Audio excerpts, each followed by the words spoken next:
We're going to start with section 1.1. And we are going to end up drawing a triangle to figure something out. But what ends up happening in this section is we use a formula that has a square root.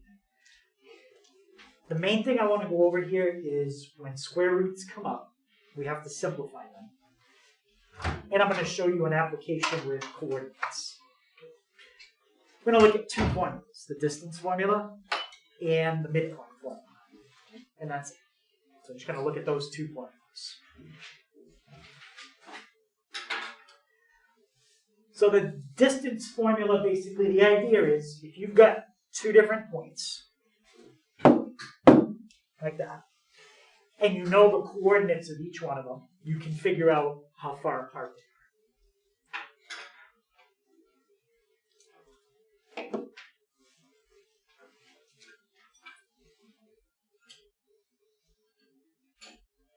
Alright, so I'm going to draw this out, and then we'll see if we can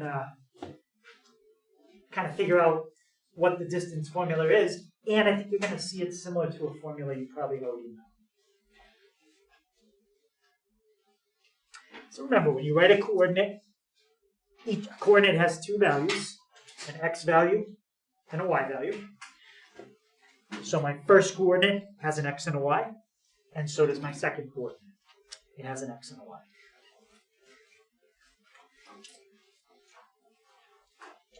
So here's my two coordinates.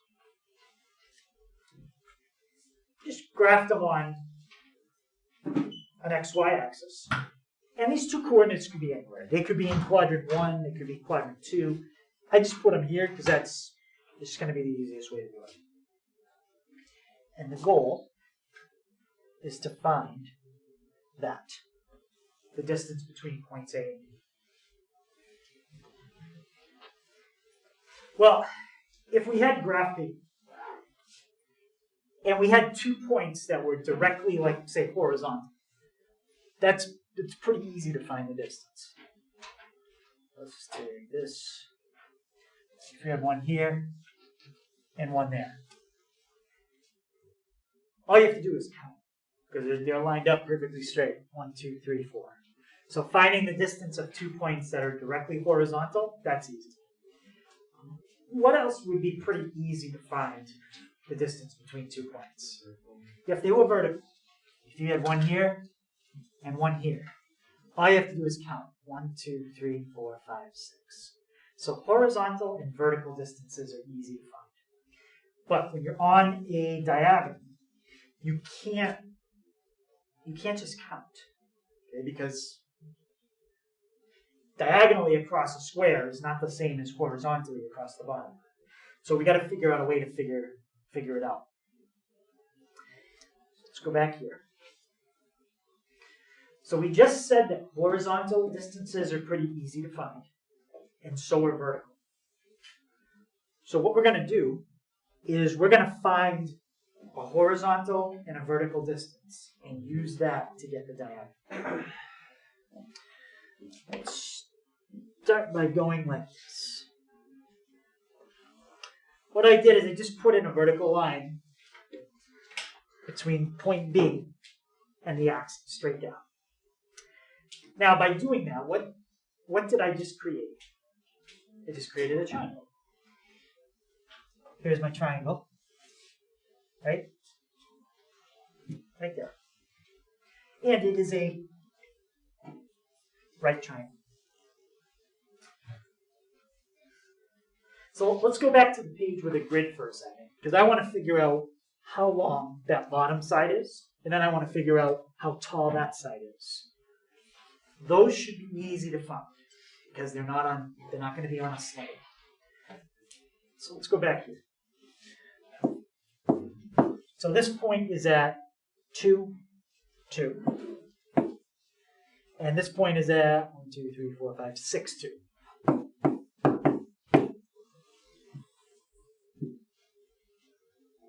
How can I find the distance between these 2 points using the numbers in those coordinates?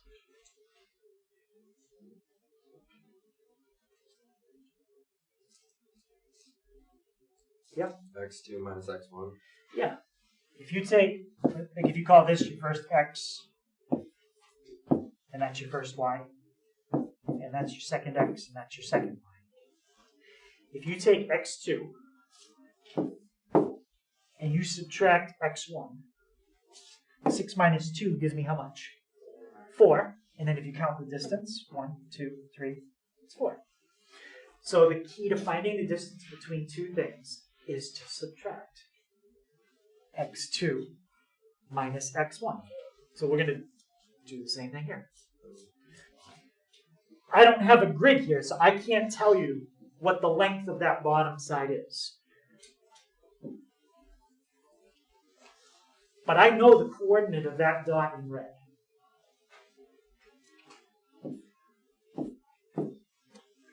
That coordinate has an x value of x2. The reason I know that is because it lines up perfectly with the one above it.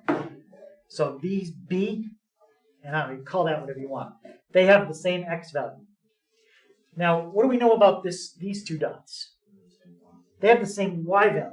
I don't know what the y value is, but whatever it is, it's the same. So now to find the length of that bottom side, actually I should call that, no, actually I think I had that fine. Yeah, you just leave it like that, that's fine.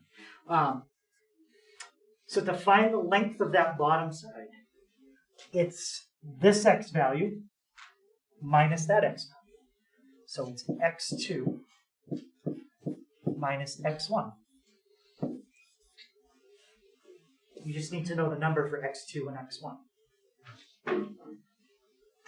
Now I want to do the same thing for the y value. I want to find the distance from there. Oops, I'll do it like this. To there. Oh, I think I messed that up. What's the height of that dot? How high up is it? Yeah, we don't have a number for it, so how did we represent how high up it is? It's what y2. And how high up is this one? y1. And if I wanted to know the distance between a point that's up at y2 and a point that's at y1, what would I do with these two y values? Subtract them. So just subtract your two y values, and that'll tell you how tall the triangle is. y2 minus y1. So now what we've done, we found the length of the bottom side, and we found the height. Does anybody know how we can use those two numbers to find the side we really want? Yep. Yeah, we can use the Pythagorean theorem, and that's what the distance formula is. The distance formula tells you the length of a hypotenuse. So what's the Pythagorean theorem? Okay, and can you explain to me what do those letters mean? Like what's A? Because I don't have any A, B's, and C's up here for my sides. A and B would be whether it is which side, each side. Anything, any special sides, or any two sides that you want? Any two sides that you want, except for the long. Except for the slower side. So yeah, this side, these have to be the shorter side, and those are called the legs. And then C has to be something else. Anyone remember what C is? Yep. Yep, that's your hypotenuse. So now take the Pythagorean theorem and let's fill in A and B. And then we're going to solve for C. So this is A. That's the length of the bottom of the triangle. And then this is B. That's the height. And C is what we want to know. So let's write that down. So A is x2 minus x1 squared.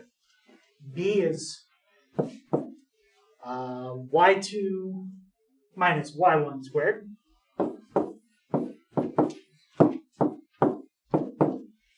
And that's equal to the hypotenuse squared.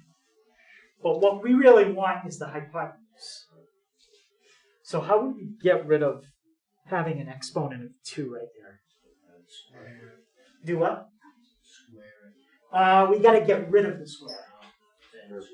Square root it. And that's going to be what I write down for the distance formula.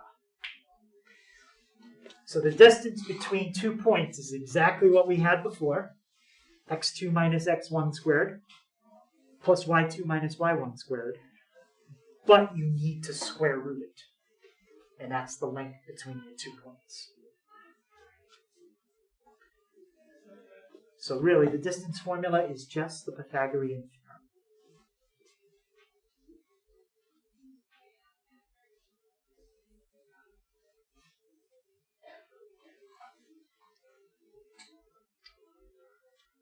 All right, let's try an example.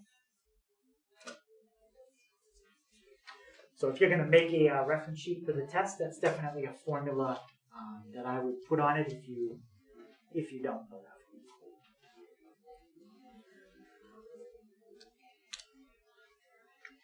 All right, now the first thing I generally do is if I have four points, I just label which one is which.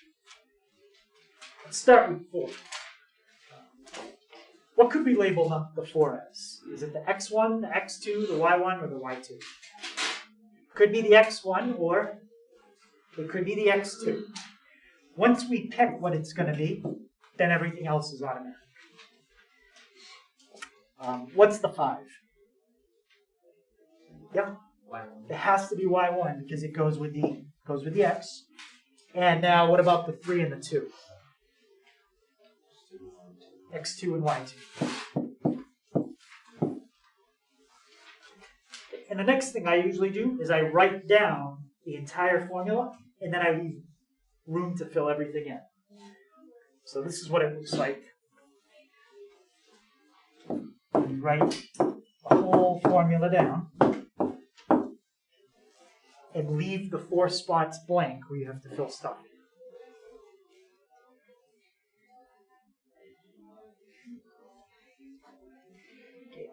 Austin, in my first set of parentheses, what's the formula for the 2 things that we subtract? What goes here and here in our formula?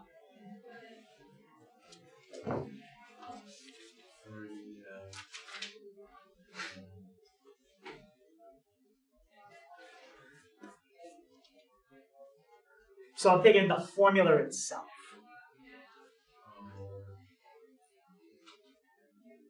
I think it's like right above it. What did we write down for the distance formula? Over x. No. I didn't get it down. Can you remind me, what did we put for our distance formula? Yeah. X2 minus x1. Exactly. x2 minus x1. So x2 minus x1. Okay, so there's your first part.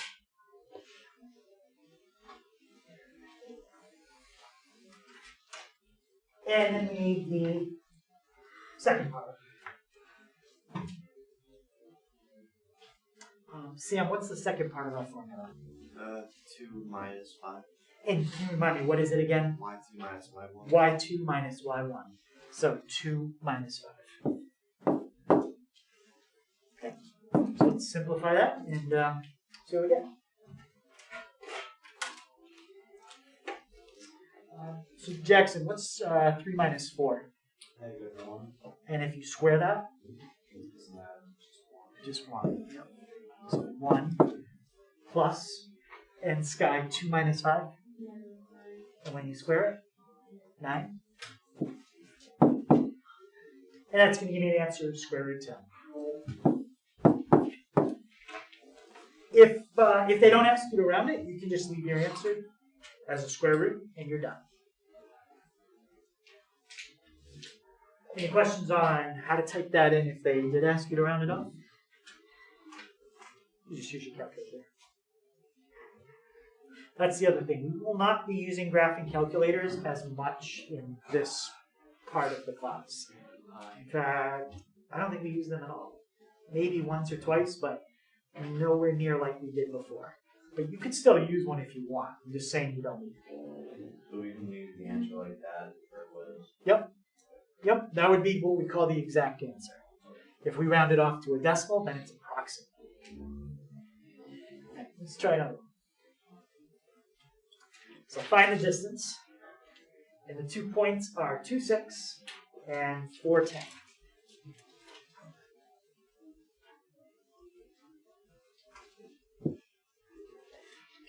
Start out with the formula.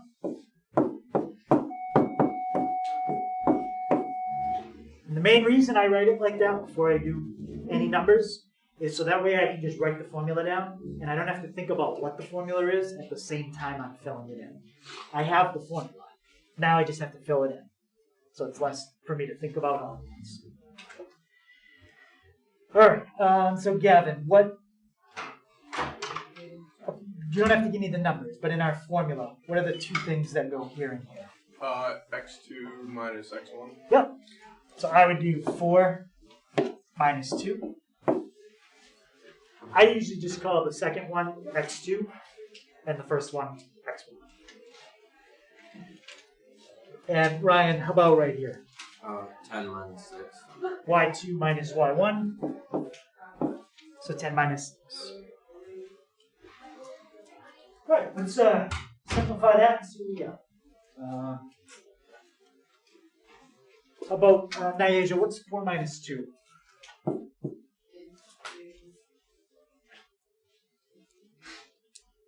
2, and when you square it? 4. So we have the square root of 4. Plus, Alex, what about 10 minus 6? 4. And when you square 4? 16. So as an exact answer, that gives me the square root of what? 20. Now, we got to talk about square root of 20. So square root of 20 is a square root that can be simplified. We're going to talk about how to do it. But does anybody already know what the square root of 20 simplifies to? Yeah? 2 to the square root. 5. It is 2 times the square root of 5. So we need to talk about how to get that answer if you don't know. Alright, so how do you simplify square roots? And then we'll try it on the square root of 20. First of all, if you have a way, like Nyasia just got that answer, if Nyasia can get that answer, whatever method, that's fine. So if you have a method that already works for you, just use that method. If you don't, here's a method you can use. First of all, we have to take the number 20 and we have to break it up. We want to break it up so that it's something times something. Now there's a lot of things you can multiply to get 20. You can do 4 times 5, 10 times 2. You could do 40 times 1/2. There's all kinds of things. But the key is you want to break it up so that one of the numbers you use is in this list.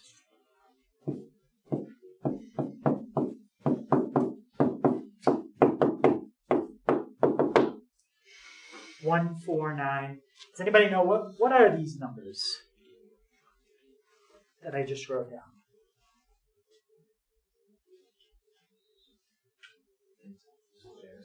Perfect, yeah, they are called perfect squares. They're the only numbers that you can take the square root of and get an answer that's not a decimal. So the goal is to break up the number 20 into 2 numbers. We want one of them to be a number in this list, and the other one can be whatever the number comes out to. So does anyone see how we can break up the number 20? We can break it up as 4 times 5. So after you do step 1, you would have something like this. 4 times 5. Now, we take that and we break that into two roots. Square root of 4 times square root of 5. That's a rule with square roots. If they're multiplied like that, you can break them up like that. And if you did part 1 correctly, there should be something here that you can simplify in your head. Which one of these square roots simplifies nicely? The 4. And what's the square root of 4? 2. Square root of 5.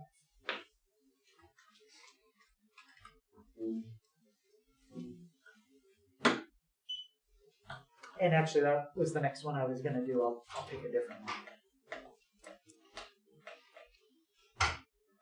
So any question on what we did there? Let's try, let's see, I think I have 2 more. Square root of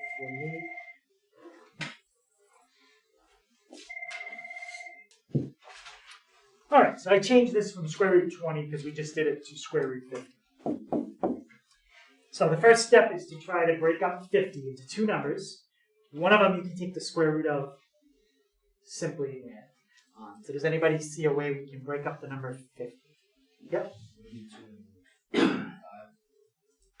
What times what gives you 50? 2.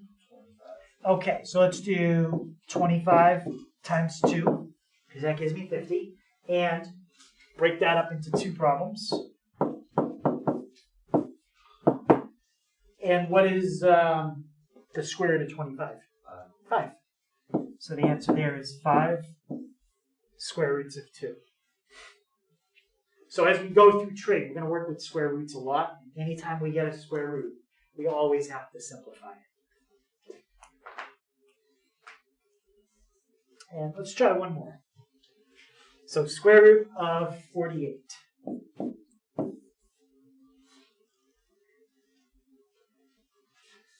So the best thing is if you get stuck using my method off to the side, you could make a list of the numbers that you're allowed to use, like 1, 4, 9, 16, and so on. What did you say? 4 and what? 12. Okay, so if we do 4 and 12, 4 times 12 is 48. And what's the square root of 4? So we get 2 times the square root of 12.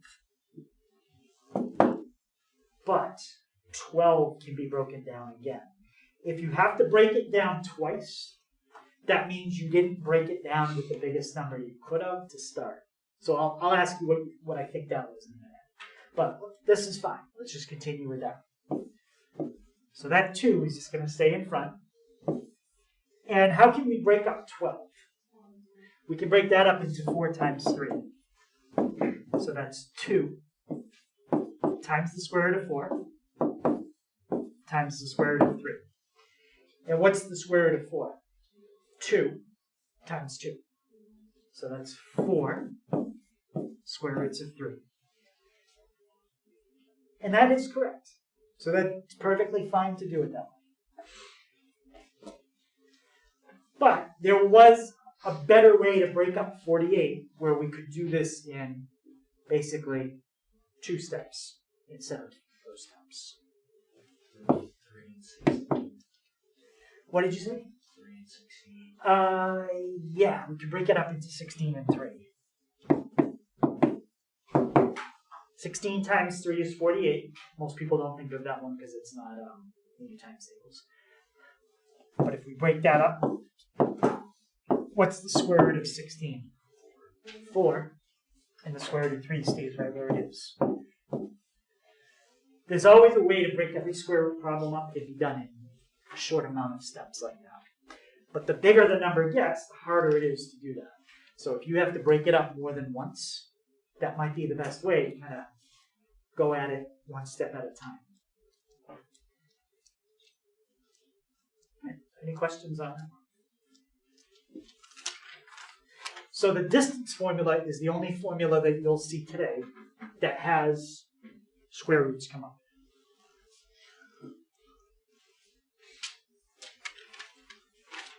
The last formula we're going to look at is the midpoint formula.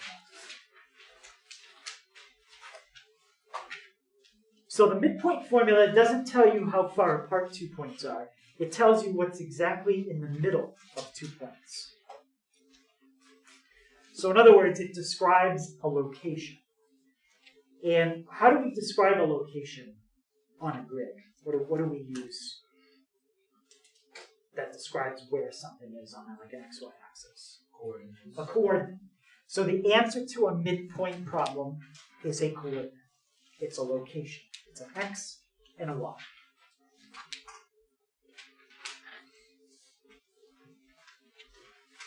So let's go back. Let's go back to the grid for a second. And let's look at this. So we had a point here. And another point there. Let's write down the coordinates of those 2 points. Now it's a little hard to see, but can anybody tell me what's the coordinate of that point in the lower left? It is 2, 2. And what's the coordinate of the point in the upper right? Yeah, it looks like 8, 4. Now, just by eye, the best we can, I want to see if we can get the point that looks like it's right in the middle. Anyone think they see the point that's in the middle? 5, 3. Let's see. So 1, 2, 3, 4, 5. 1, 2, 3. Yeah, that looks like it's exactly in the middle. 5, 3. Now, that's a 5. That's a 3. Does anybody see how you can get a 5 out of that number and that number? If you add those two numbers together, 8 plus 2, and then divide them by 2, that does give you a 5. And what are you really doing there? If you add these together and divide by 2, right, you're finding the average. So the midpoint formula is really an average of 2 numbers. And it's the same thing here. Take 2, add 4 to it, and then divide by 2. And that would give you 6 divided by 2, which is 3. So the midpoint formula, it's not really anything fancy at all. It's the average of your x's, and then it's the average of your y's. Let's write that down.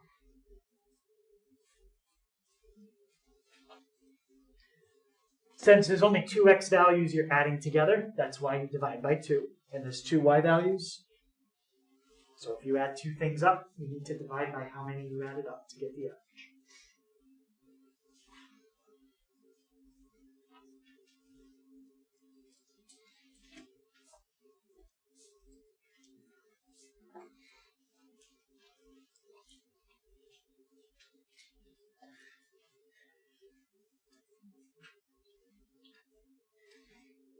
And for both of the types of problems we did today, I could either give you 2 coordinates and say find the distance between them, or I could give you a picture and say find the distance, where I label the coordinates in the picture. Something like this.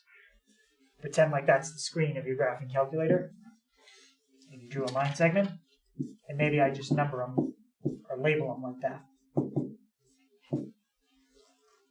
It's still the same basic idea. Okay, you have the 2 coordinates. Okay, a couple things that are really different here. First of all, this is a coordinate. It's not a single number as your answer. It's 2 numbers. The second thing is, you're adding the x's together, and you're adding the y's together. Compared to when we did the distance formula, we subtracted.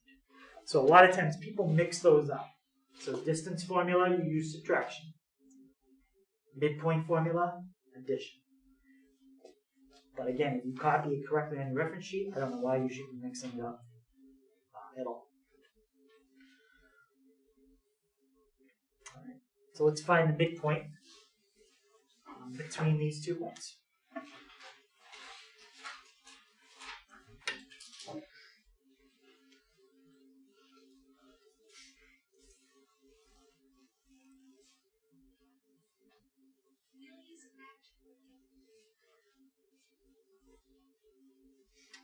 Alright, so first thing I want to do here is just label which one is which, so we know where they're going to go. We use the formula. 1. Can you tell me what I could label the 3 as? X1. X1 or?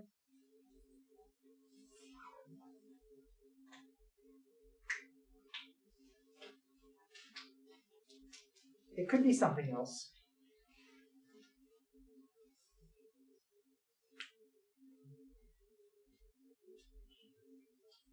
Anybody know what else we could label it? Yeah.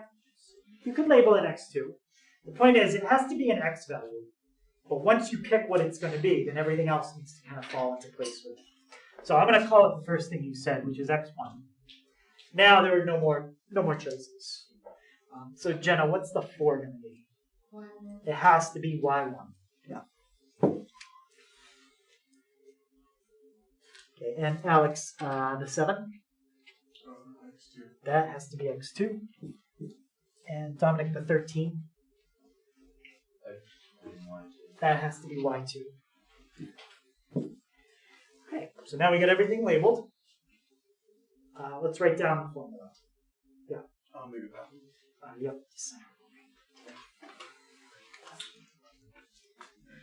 Yeah, go ahead. Can you just tell me my formula? You don't have to even fill anything in yet. X1 plus X2. X1 plus X2 over 2. Yep. Y1 plus Y2 over 2. Okay.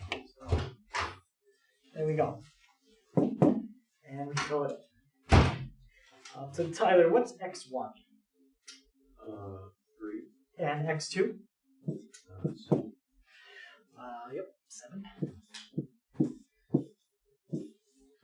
Okay, we need to simplify that. We'll come back and do that in a second. Ryan, what's Y1? 4 plus 13. 4 plus 13. Right, and you can see our final answer is a coordinate. It's 2 numbers, not 1 number. All right, so we'll simplify that. Sam, what's 3 plus 7? 10. And then divide by 2? 5. So we get 5. And the next one, 4 plus 13 gives me 17. So we can leave it as 17 divided by 2. Or, what is 17 divided by 2? 8.5. Both of these answers are fine. So you're not going to have to deal with square roots in this.